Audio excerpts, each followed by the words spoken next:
Nah, ini Singgasana Prabu Siliwangi ini adalah salah satu tempat tirakat Kangjeng Prabu dahulu ketika melakukan ritual ataupun uzlah di Gunung Padang ini. Di sini pun ada makbarah juga yang nisannya sudah tua ya, dan bentuknya nisan tersebut seperti ini ya. Cuma untuk tulisannya sudah kurang kebaca ya. Di sini ada Cikahuripan ya, yang dimana Cikahuripan ini dipercayai oleh beberapa masyarakat dan warga sebagai air barokah ya. Nah, terlihat sangat jelas. Tempat ini adalah sarana tempat beribadah bagi orang-orang terdahulu dan nenek moyang kita terdahulu ya. Dahulu adalah menara masjid ya. Saking lamanya kujang Siliwangi yang disimpan di sini ketika beliau bersemedi dan tapak, sehingga kujang tersebut menembus ke batu ini. Bahwa batu Kanuragan ini merupakan salah satu batu yang memang disakralkan. Jadi situs sejarah Singgasana ini adalah salah satu pertapaan Kangjeng Prabu Siliwangi. Siang malam dulu orang yang datang ke sini, orang-orang yang berzikir, berdoa atau tafakur takoru, berzikir berdoa, pada intinya tempat mendekatkan diri kepada Sang Pencipta Allah Subhanahu wa taala. Batu Kanuragan, yaitu batu Kanuragan itu yang mungkin itu juga sebatas simbol. Istilahnya mungkin kalau seperti ini di teras 5 ada yang dinamakan batu Singgasana.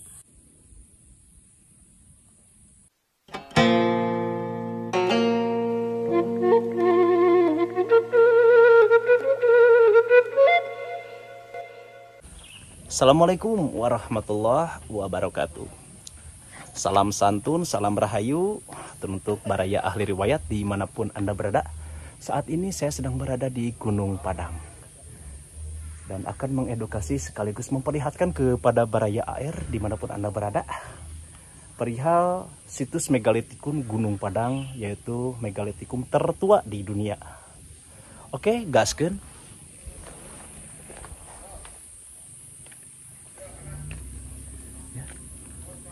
Kita saat ini akan melewati tangga curam ya, seperti ini.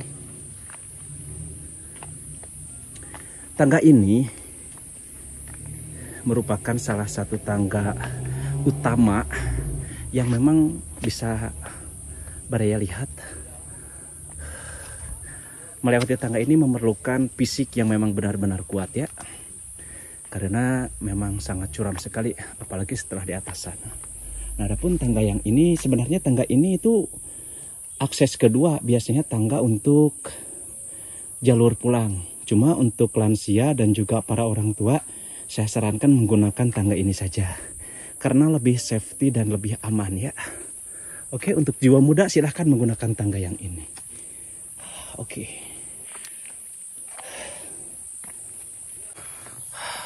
Oke. Seperti ini ya. Tangga curam atau tangga utama di situs megalitikum Gunung Padang. Suasana panorama alam yang memang sangat kental di area sekitar. Bagaimana keunikan dan juga sejarah asal-usul Gunung Padang ini nanti kita akan ungkap di puncak sana. Gunung Padang merupakan salah satu situs megalitikum tertua di dunia ya. Seperti yang kita tahu, situs piramida terbesar adalah Mesir. Itu menjamani di zaman Kangjeng Nabi Musa alaihi salam.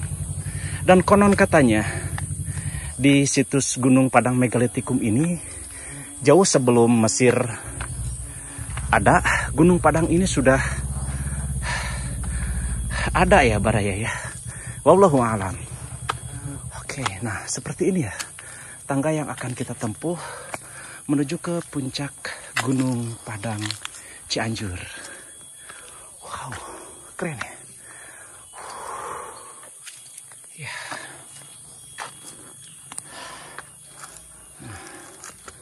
Oke.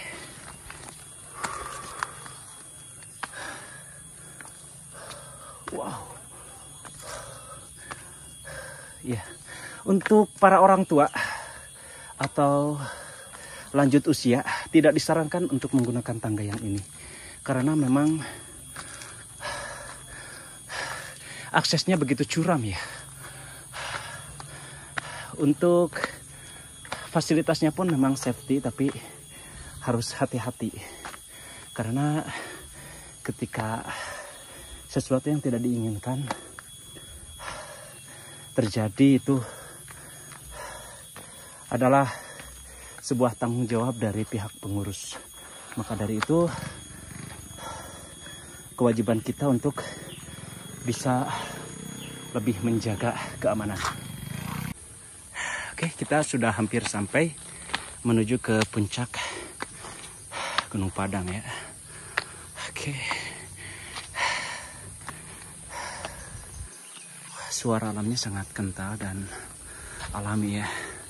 Keanekaragaman hayati yang menyelimuti dan menemani kita seiring pembawaan konten ini, dan juga mengedukasi nilai-nilai sejarah yang berada di situs Gunung Padang. Alhamdulillah kita sudah sampai di teras pertama. Nanti di sini sahabat bisa melihat ada beberapa situs megalitikum seperti batu Masigit dan juga beberapa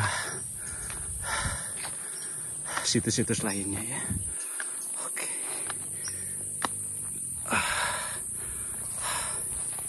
Ya. Nah, untuk rute menurun tidak disarankan menggunakan tangga ini ya. Karena di sana ada himbauan dilarang menuruni tangga tersebut karena memang sangat curam ya. Oke. Ya. Dan Gunung Padang ini sesekali suka dibuat dan diadakan ritual khusus dari masyarakat Bali yang sengaja datang ke sini untuk melakukan proses ritual batin. Bismillahirrahmanirrahim. Nah, ini kita saat ini sedang berada di teras pertama di situs megalitikum Gunung Padang ya. Oke, Baraya AR, saat ini saya bersama Abah Yusuf selaku juru pelihara dan salah satu daripada kuncen di Gunung Padang. Mungkin Abah mohon izin ingin tahu sejarah Gunung Padang dari mulai adab-adabannya dan juga sejarah teras 1 sampai teras 5 itu seperti apa, Bah? Assalamualaikum warahmatullahi wabarakatuh. Waalaikumsalam warahmatullahi wabarakatuh. Memang kalau Gunung Padang ini dulu sebelum dibuka untuk umum, orang yang datang ke sini siang maupun malam hanya orang-orang yang melakukan berdoa, ya istilahnya bertirakat. Pada intinya mendekatkan diri kepada Sang Maha Pencipta Allah Subhanahu wa taala. Dari situlah sebelum naik ke atas biasanya orang, apalagi kalau orang terdahulu, menggunakan adab-adaban, memakai adab-adaban seperti yang mungkin menyesuaikan dengan kepercayaannya. Kalau orang muslim dulu datang ke sini, dia bersuci dulu, yang melakukan wudhu. Bahkan ada selebihnya daripada itu, dulu orang sebelum ke sini bersuci dulu atau mandi dulu meskipun datangnya tengah malam. Dan di situ didampingi dan diarahkan hanya langkah demi langkah itu dari bawah sampai ke atas itu diisi dengan berzikir. Nah, sesampainya di atas ya pertama, nah itu tawasul dulu, biasanya mungkin mengirim kepada leluhur kita dulu yang mungkin menggunakan atau menata menyusun tempat ini, dan disitulah orang ditempatkan di satu tempat.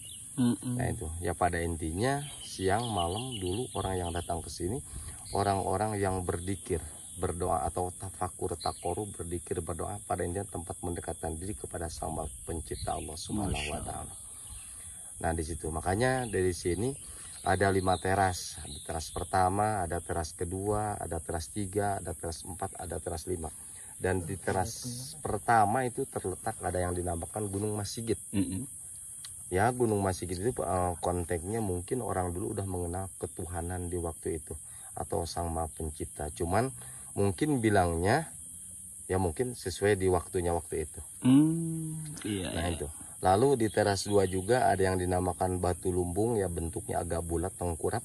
Ya mungkin itu salah satu simbol mungkin lumbung itu gudang ya, salah satu simbol sebagai tempat penyimpanan. Nah, yang namanya gudang mungkin di situ tempat penyimpanannya serba ada lah istilahnya. Iya, tempat penyimpanan. Lalu di teras 3 yang itu ada yang dinamakan batu gambar kujang, batu tapak maung, itu semuanya mungkin hanya sebatas simbol, tergantung kita yang menafsirkannya. Iya, betul.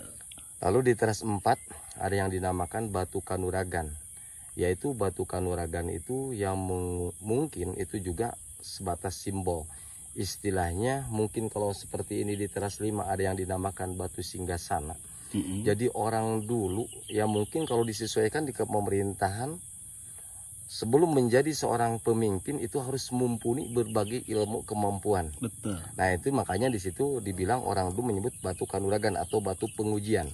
Ya mungkin secara fisik, secara akal, secara keilmuan, berbagai keilmuan itu harus menguasai sebelum menjadi seorang petinggi. Nah, makanya di sini di teras 5 ada yang dinamakan batu singgasana, itulah sebagai tempat petingginya orang-orang dulu yang mumpuni berbagai disiplin keilmuan. Nah itulah. Dan salah satu keunikan Gunung Padang itu yang memang diidentik dengan 5. Yang tadi struktur batunya, struktur undakannya, lalu dikelilingi 5 gunung, menghadap juga 5 gunung. Itu juga mungkin tergantung orang yang menafsirkannya mau dibawa kemana, ya mungkin tergantung kembali lagi ke masing-masing. Kalau menurut cerita orang dulu yang namanya Gunung Padang ini, yaitu memang paling banyak. Jadi istilahnya dulu tempat berkumpulnya, tempat bermusyawarahnya, juga tempat peribadatannya. Jadi dari mana kumpullah di sini. Itu dulu. Lalu mungkin setelah selesai ya mungkin kembali lagi ke tempatnya masing-masing. Itu siapa aja kalau misalkan bisa menjelaskan ya mungkin garis besarnya orang-orang sakti, keramat-keramat terdahulu yang pernah datang ke Gunung Padang ini ataupun untuk bertirakat di tempat ini itu siapa saja kurang lebihnya, Mbah? Sebetulnya kalau yang memang ya kayak susunan dari orang dulu memang banyak, tapi saya juga nggak ketalar semuanya dulu. Yang kedengar aja karena saya sering dulu ngikut sama orang tua waktu mengantar tamu ke sini. Jadi ya seperti di Cai Kahuripan di bawah itu orang dulu menyebut yang Banyu Susuk Tunggal, yang Arsadipa. Teras kedua ada yang dinamakan yang di teras pertama waktu itu masuk ada yang menyebut yang Pamukalawang. Yang Pamukalawang. Ya, lalu di Gunung Masjid di bawah itu ya tempat kumpulnya para syekh-syekh dulu itu banyak banget. Seperti di Batu Gamelan yang disebut orang dulu menyebut yang Sunan Bonang. Itu sebetulnya banyak ya. Di teras 2 yang paling populer orang dulu menyebut Eyang Mahkota Dunia. Di teras 3 disebut Eyang Sanghyang Tapak, di teras 4 Eyang Balung Tunggal, di teras 5 ya itu disebut ya itu tadi paling banyak itu. Seperti itu ya. Ada. Gunung Padang ini mau ditutup, itu seperti apa klarifikasinya? Jadi ya mungkin kalau ke depan bukan mau ditutup tapi mengurangi pengunjung karena di situ udah disediakan yang namanya museum atau mungkin buat replika. Jadi buat ke depan orang yang mungkin hanya sebatas foto-foto biasa ya pengen tahu sejarah secara ilmiah, ya mungkin di gedung yang di depan sebelum ke sini di situ ditayangkan. Dan buat ke depan mungkin yang datang ke sini tertentu ya mungkin kayak sejenis penelitian atau orang yang mungkin kunjungan aslinya seperti apa atau yang ritual seperti itu. Jadi supaya menjaga tidak terlalu rusak mungkin. Ini Bunda dari mana Bunda? Saya dari Surabaya. Masya Allah. Yang jelas saya itu tidak pernah menjalani istilahnya mencari ilmu ke sana sini, itu tidak pernah. Tapi karena memang saya memiliki kedekatan dengan karena saya orang Jawa Timur ya. Saya memiliki kedekatan dengan Mojopahit dan lain-lain yang wilayahnya ada di Jawa Timur gitu. Dari situ saya semakin tertarik gitu ya terkait dengan peninggalan-peninggalan leluhur apa segala macam.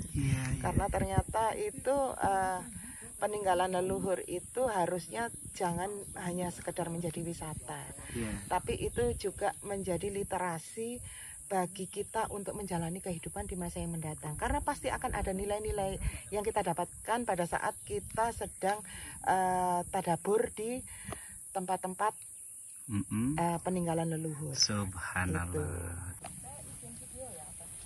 Ya, dan di sini ada salah satu tempat ya, di mana tempat ini disebut dengan Batu Masigit. Dan Batu Masigit ini mungkin saja ya, dahulu itu orang-orang terdahulu menggunakan tempat ini untuk sarana beribadah, apakah itu orang yang muslim ataupun non muslim, wallahu a'lamu bishawab. Namun di sini kita bisa melihat satu pintu masuk ya. Konon katanya tempat ini adalah sarana tempat beribadah bagi orang-orang terdahulu dan nenek moyang kita terdahulu ya. Nah, kita akan memasuki area kawasan ya seperti ini. Lokasi dan juga keadaan Batu Masigit yang berada di Gunung Padang. Masya Allah. Adapun ini baraya ya, pohon ini itu udah berusia ratusan bahkan puluhan tahun ya. Tapi wallahu a'lamu bishawab. Konon katanya berdasarkan fakta sejarah bahwa pohon ini itu dahulu adalah menara masjid ya. Wallahu a'lam. Ya, seperti ini penampakannya. Karena masuk akal juga ya. Ini adalah masjidnya dan ini adalah pohon yang disebutkan menara mungkin dahulunya. Dan juga di sana ada salah satu batu peninggalan.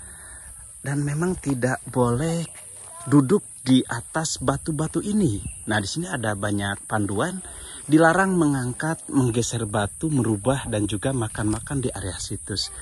Mungkin ini sebagai upaya cara kita menghormati karuhun ya. Nah, ini ada yang namanya batu seni atau batu gamelan ya. Nah, ini batu gamelan. Jadi ini bisa mengeluarkan suara ya, Mbak ya. Nah, Anda cetiroksin itu.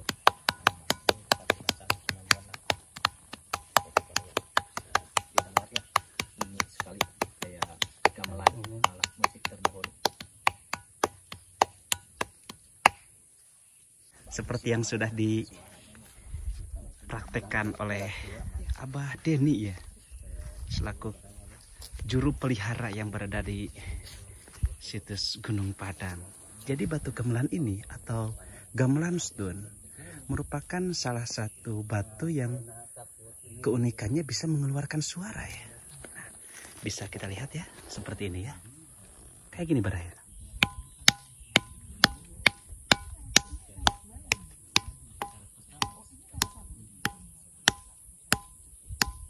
Nah, kita bisa melihat ya, mendengarkan seperti apa suara yang keluar dari batu ini.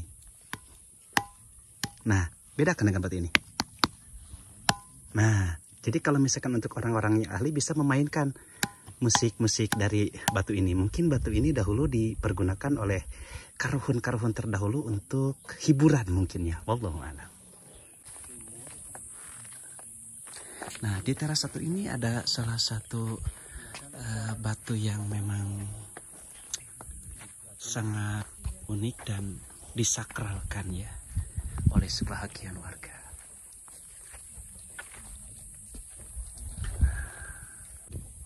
Nah, jadi situs batu ini dahulu yang pernah duduk di atas batu tersebut adalah Presiden Indonesia, yakni Bapak SBY ya. Cuma untuk kita tidak diperbolehkan karena hanya untuk orang-orang yang khusus, dan lokasi daripada batu tersebut berada di teras pertama ya, yang dimana situs sejarah ini dahulu pernah diduduki oleh Bapak Susilo Bambang Yudhoyono ya. Jadi orang-orang khusus yang bisa duduk di atas sana. Nah, kita akan melanjutkan perjalanan kita menuju ke teras selanjutnya, yaitu teras 2 ya. Oke, ya. Adapun Bunda di sana sedang melakukan meditasi ya. Mungkin ada panggilan batin yang mengharuskan beliau untuk datang ke sini. Oke. Nah, di sini terlihat ada satu hal yang unik, bahwa dari teras 1 ke teras yang 2 itu seperti ini ya lokasinya ya. Nah, Untuk selanjutnya kita akan melakukan perjalanan edukasi kita menuju ke teras yang kedua. Jadi di teras yang kedua ini kita harus bersalam kepada sahibul wilayah, sahibul makbarah, yakni Eyang Mahkota Dunia. Bismillah. Ya. Nah, terserah di papan sana yang menjelaskan bahwa di sini adalah teras 2, yang dimana kita harus hormat kepada sahibul makbarah, yakni Eyang Mahkota Dunia. Oke. Nah, nanti di bawah sana ada Bapak Kuncen, yakni Bapak Denny ya.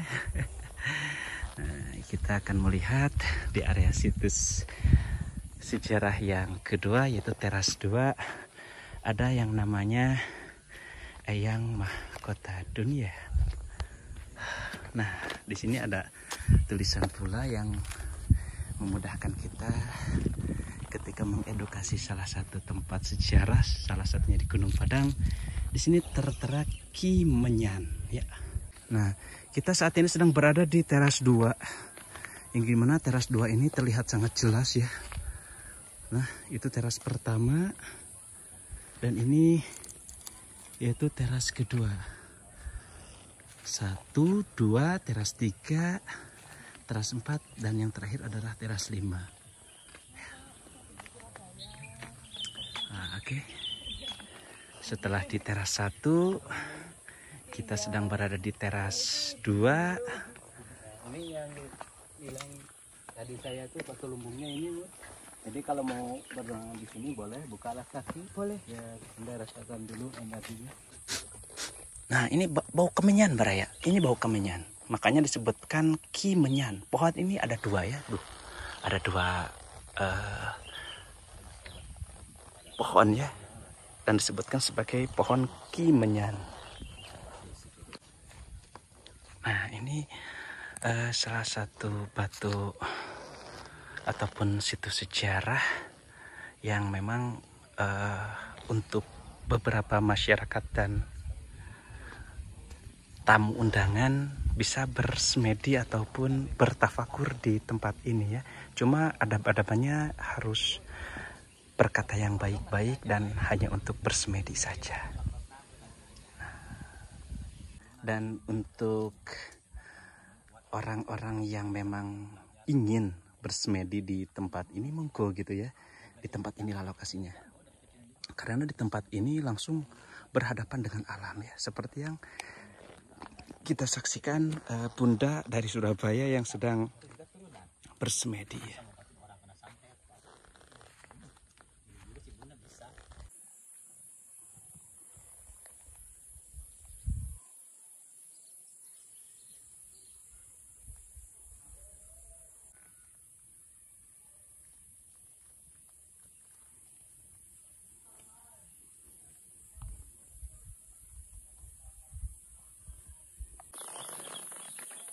Adapun ke arah sana, ini adalah merupakan teras ketiga, sahabat ya.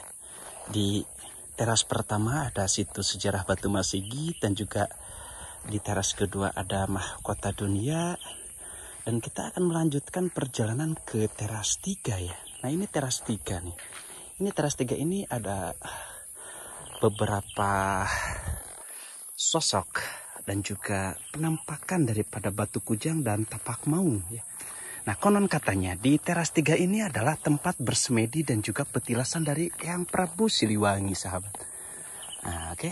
Di sini tertera sangat jelas panduan yang menjelaskan dilarang mencoret-coret batu ya. Karena banyak sekali tuh orang-orang yang tidak bertanggung jawab ya. Mencoret-coret seenaknya. Itu kan sesuatu yang memang tidak diperbolehkan dan tidak untuk dilakukan. Oke.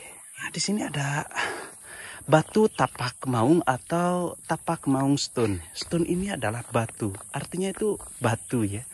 Nah, ini batu tapak maung atau tapak maung stone. Terlihat jelas. Di sini ada satu tapak maung yang memang ukurannya itu sangat besar ya. Nah, tuh ya, ukuran tangan saya aja segede gini. mungkin saja ini adalah simbolis kesepuhan terdahulu atau yang namanya Prabu Siliwangi pernah menginjakan kakinya di sini beserta khodam beliau yakni Ki Maung Bodas ya. Adapun ini tapak maung siapa wallahu a'lamu bisawab. Dan ini merupakan salah satu tempat ataupun batu yang memang disakralkan oleh sebahagian orang. Cuma jangan sampai melebih-lebihkan dan kita kesini hanya untuk bertadabur, bertafakur ya. Tidak boleh yang namanya mengada-ada dan juga melebih-lebihkan. Oke, ya. Nah, di sini ada juga simbolis ini lebih ke tumit kita ditempelkan ke sini dan ini simbolis saja mungkin ya. Nah, selain daripada batu tapak maung di sana ada namanya batu kanuragan dan batu kujang ya. Untuk lebih jelasnya di sana ada Bapak Denny selaku juru kunci yang mungkin beliau bisa menjelaskan dan lebih fasih ketika menjelaskan daripada situs dari teras 1, teras 2 ke teras selanjutnya. Wow.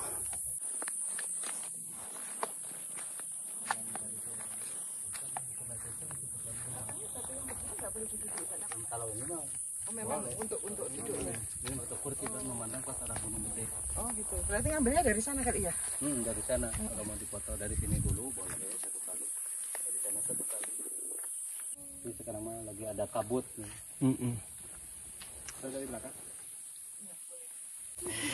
Nah ini baraya ahli riwayat ya. Bahwa batu ini merupakan batu kursi ya.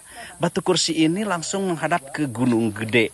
Nah, jadi ketika kita duduk di batu ini silahkan, memang batu ini dipersilahkan dan ritualnya duduk di sini ya. Nah itu baru informasi dari Abah Denny atau kesepuhan juru pelihara yang berada di Gunung Padang. Jadi seperti ini prakteknya ya, harus membuka sendal terlebih dahulu dan kita duduk ke sini. Nah duduk seperti ini sahabat. Nah duduk dan langsung memandang ke arah Gunung Gede. Ini merupakan salah satu ritual dan juga adab-adaban yang berlaku di tempat ini. Adapun kita menduduki kursi ini itu memang diperbolehkan, tapi hanya batu yang ini saja, tidak dengan batu-batu yang lain.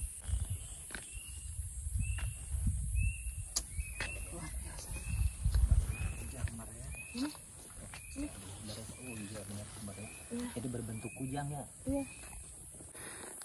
Jadi Bunda, apa yang Bunda tahu tentang batu kujang ini? Tadi kan Bunda mengatakan raja itu istimewa ya, raja terdahulu. Itu seperti apa bisa sampai ada kujang yang menempel ke batu tersebut? Jadi sebetulnya awalnya kenapa saya ke Gunung Padang itu, karena belakangan ini itu perintah yang sering saya dapatkan itu lebih mengarah ke Siliwangi sebetulnya.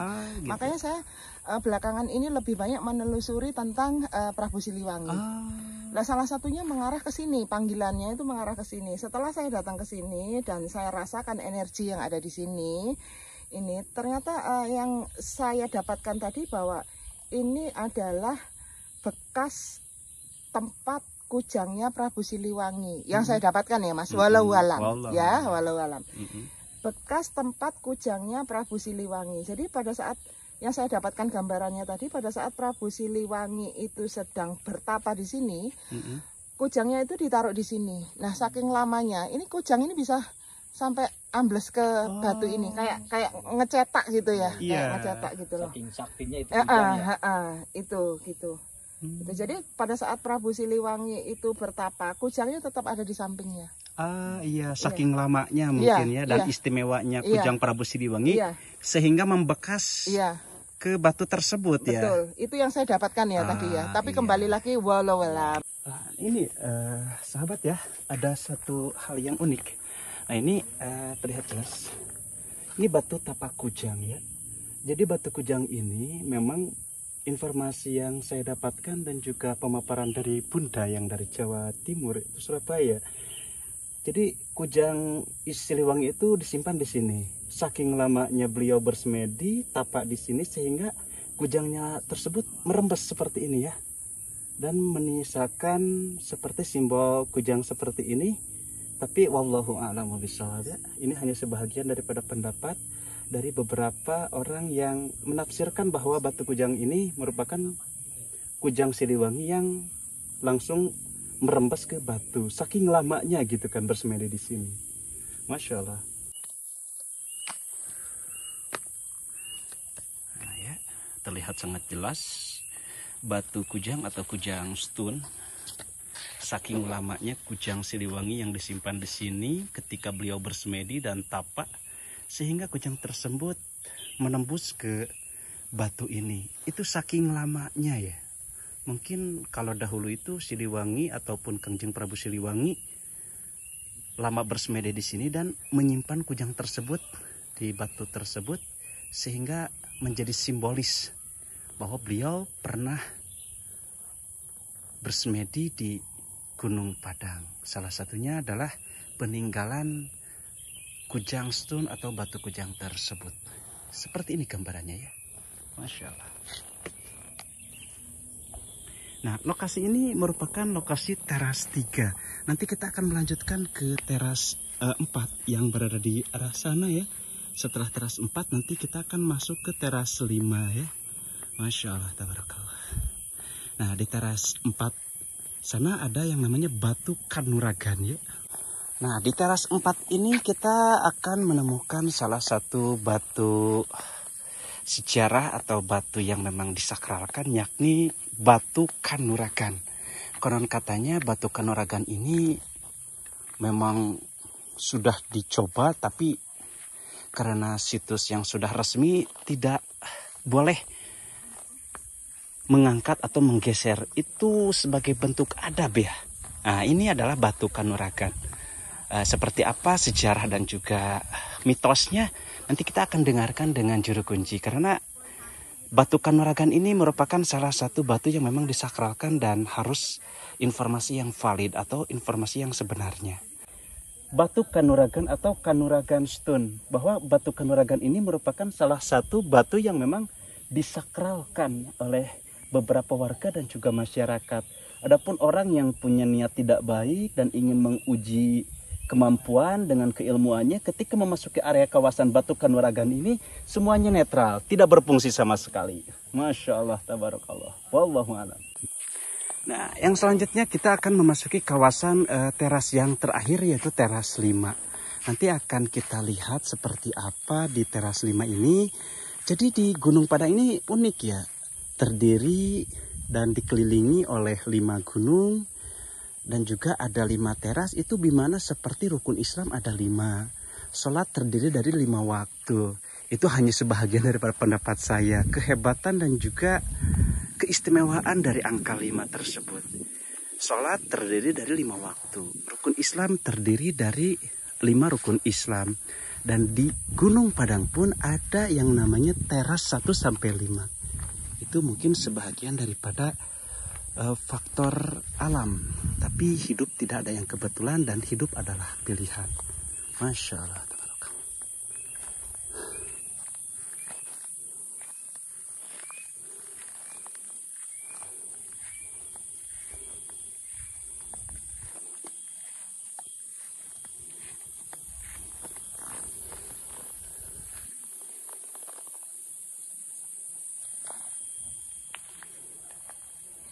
Jadi ini sahabat ahli riwayat ya, yang dimaksudkan situs sejarah Singgasana.